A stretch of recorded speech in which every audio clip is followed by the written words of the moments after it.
ওম অখণ্ড সংহিতা বা শ্রী শ্রী স্বামী স্বরূপানন্দ পরমহংসদেবের উপদেশ বাণী, ষষ্ঠ খণ্ড। ভগবানের দৃষ্টিতে সকল ধর্মাবলম্বী সমান। শ্রী শ্রী বাবামণি বলিলেন, শাস্ত্রবচন যদি বলে যে শুধু হিন্দু, শুধু মুসলমান বা শুধু খ্রিস্টানেরই মুক্তি হবে, অপর ধর্মাবলম্বীদের নরকে পচে মরতে হবে, তবে সেই বচনটিকে আমি মানি না। ভগবানের দৃষ্টিতে কে হিন্দু আর কে মুসলমান? ভগবান কি টিকি আর টুপির বিচার করে স্বর্গনরক ব্যবস্থা করবেন? না, কে পরাশ্বপহারী, কে পরোপকারী, কে লম্পট, কে জিতেন্দ্রিয়, কে অসাধু, কে সৎ, কে মিথ্যাবাদী, কে সত্যসন্ধ, তার বিচার করবেন। হযরত মুহাম্মদের দোহাই দিয়ে যে পরগৃহে অগ্নিসংযোগ করে তার যে বেহেশতে স্থান হবে, এ কথা আমি বিশ্বাস করি না। সদাশিব মহাদেবের দোহাই দিয়ে যে মদ্যপান করে আর পর নারীর সঙ্গ করে তার যে স্বর্গে জায়গা হবে, এ আমি বিশ্বাস করি না। কে কার দোহাই দিচ্ছে সেইটি বড় কথা নয়, কে কি রকম জীবনযাপন করছে সেইটাই বড় কথা। যীশুখ্রিস্টের দোহাই দিয়ে যারা তোপের মুখে নিরপরাধ কৃষ্ণাঙ্গ জাতিগুলিকে ধ্বংস করে দিচ্ছে, স্বর্গে তাদের জায়গা হবে? এসব আজগুবি গল্প আমি বিশ্বাস করি না।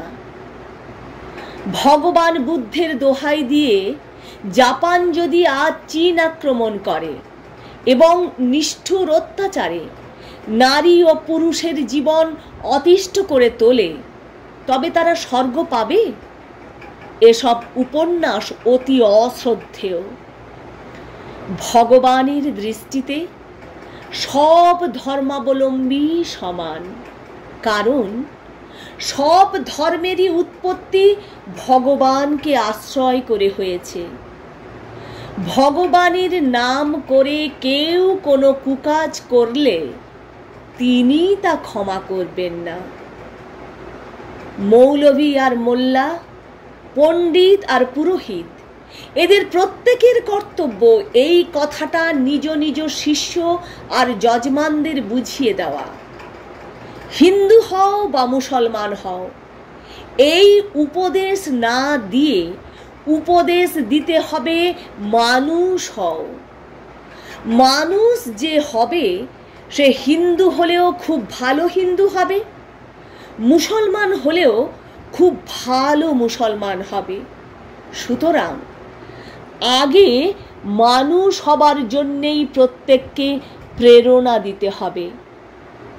একজন ভালো মুসলমানের চেয়ে একজন খারাপ হিন্দু শ্রেষ্ঠ নয়। একজন ভালো হিন্দুর চাইতে একজন খারাপ মুসলমান শ্রেষ্ঠ নয়।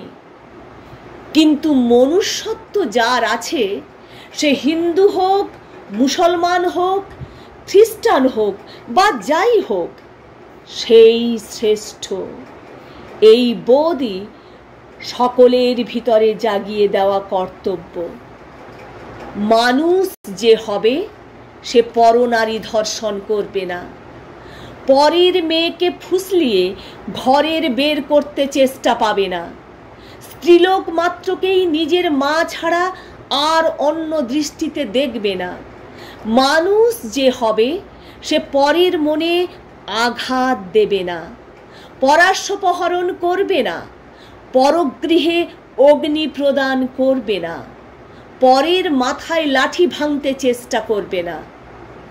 মানুষ যে হবে সে মিথ্যার আশ্রয় নেবে না, ছল চাতুরীর সঙ্গে সহযোগ করবে না, নিজের ক্ষুদ্র জিত বা কুসংস্কারের সম্মান বজায় রাখবার জন্য সর্বসাধারণের শান্তি ভঙ্গ করবে না।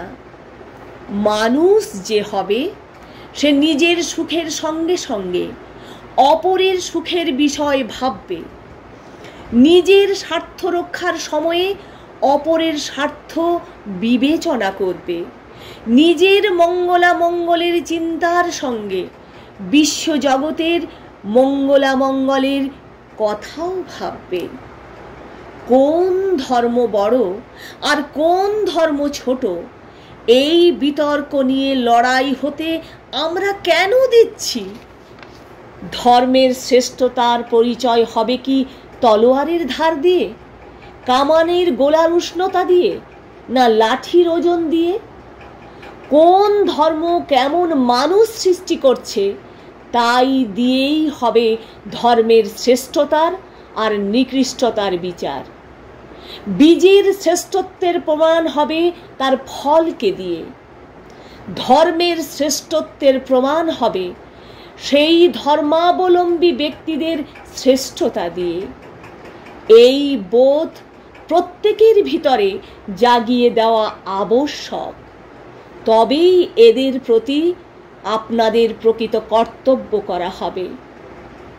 কোনো নির্দিষ্ট ধর্মাবলম্বীরা যদি শত সহস্র সংখ্যায় দেব চরিত্র হয়, মহৎ হয়, উদার হয়, পরোপকারী হয়, স্ত্রী জাতিতে মাতৃবুদ্ধি সম্পন্ন হয়, সহিষ্ণু হয়, ক্ষমাশীল হয়, সদাচারী হয়, সত্যপ্রিয় হয়, তাহলে তাদের শাস্ত্রের উপদেশ অধ্যয়ন না করেও জগতের সকল লোকে সেই ধর্মকেই শ্রেষ্ঠ বলে মানবে।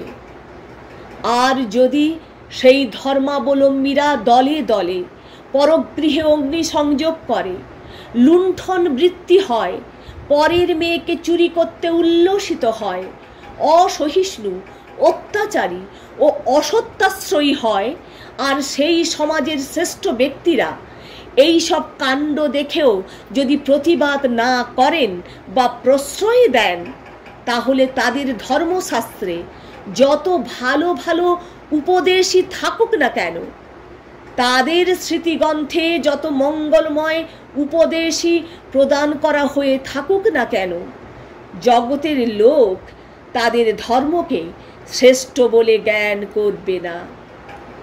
এই কথাটি সধর্মী মাত্রকেই বুঝিয়ে দেওয়া আমাদের কর্তব্য। তাতেই নিজ ধর্মকে বড় বলে প্রমাণ করবার সুযোগ এবং অধিকার আমাদের বৃদ্ধি হবে।